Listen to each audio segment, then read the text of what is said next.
Hi, I'm Ginny from genies.be. Dans les phrases courantes et très certainement dans les chansons, vous avez certainement déjà entendu des locutions comme gonna, wanna, gotta, whatcha, gotcha et bien d'autres du genre.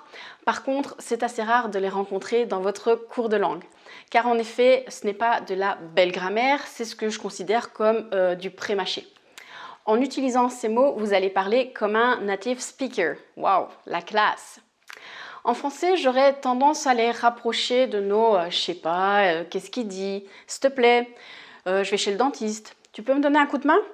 Donc toutes ces contractions quand on parle vite, eh bien c'est exactement ce qu'il s'est passé avec les 3 contractions dont je vais vous parler maintenant, qui sont les plus utilisées dans le langage courant. Let's go!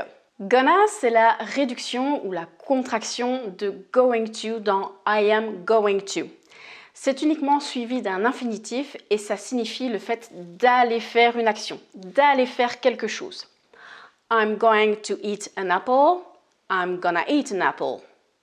It's going to rain this afternoon. It's gonna rain this afternoon. They're going to wash the car. They are gonna wash the car. Donc attention, ce n'est pas la réduction de verbe to go au présent continu. Et là j'insiste car il y a une réelle différence. I'm going to the restaurant. Là, c'est bien le présent continuous qui est sur le verbe to go. On est vraiment occupé de dire je suis en train d'aller au restaurant. Donc on ne dira jamais I'm gonna to the restaurant. Ça c'est incorrect.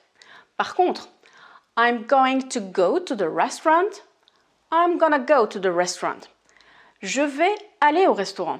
Cela est correct. Donc attention à bien dissocier les deux utilisations de to go.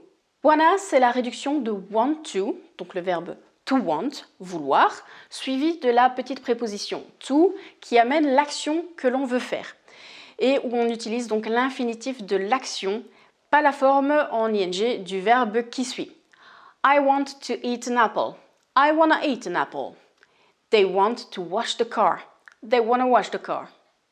Do you want to buy a new house? Do you wanna buy a new house? Gotta, c'est la réduction de have got to, suivi de l'infinitif et qui signifie devoir, donc avec cet esprit d'obligation très formel. I have got to go devient I gotta go. They have got to do their homework. They gotta do their homework. He has got to call his brother. He gotta call his brother. Dans la prononciation, les deux T ils sont remplacés par un mix entre un D et un T. Donc on ne prononce pas du tout un T bien dur, mais ce n'est pas non plus complètement un D. On est vraiment sur un entre-deux. Gotta. Les négations et les questions sont générées comme si gonna, donc de go, wanna, de want, étaient les verbes d'action. Am I gonna eat an apple? I'm not gonna eat an apple. Are they gonna wash the car?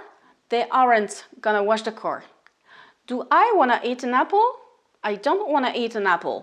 Ces raccourcis sont énormément utilisés dans le langage parlé. On peut les trouver aussi à l'écrit, plutôt dans des échanges non officiels, un mail à un collègue direct, dans un chat, parce que ça reste en fait des locutions plutôt réservées à l'usage oral. Dans une situation plus formelle, il sera préférable d'utiliser la version correcte, c'est-à-dire non contractée.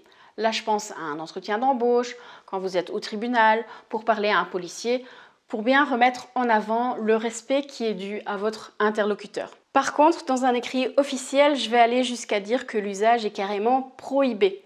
Vous devinez facilement pourquoi, donc ces locutions sont vraiment pour le langage oral avec un pote, avec la famille, même avec des gens que vous ne connaissez pas, mais où il y a des rapports assez informels.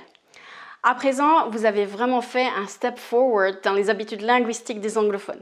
Vous parlez vraiment comme un natif. Et vous allez voir qu'à force de parler de plus en plus vite, vos going to vont devenir naturellement des gonna, vos want to vont se transformer en wanna, vous allez prendre facilement ce nouveau langage en main et vous allez prendre le pli tout à fait naturellement. Si cette vidéo vous parle, vous aimez ma façon d'expliquer et vous recherchez des cours d'anglais structurés, visitez ma page www.genies.be ou contactez-moi via les moyens qui s'affichent. Je vous poserai quelques questions pour en savoir plus sur votre niveau et ce que vous recherchez précisément pour vous guider vers le programme qui vous convient le mieux. Talk to you soon!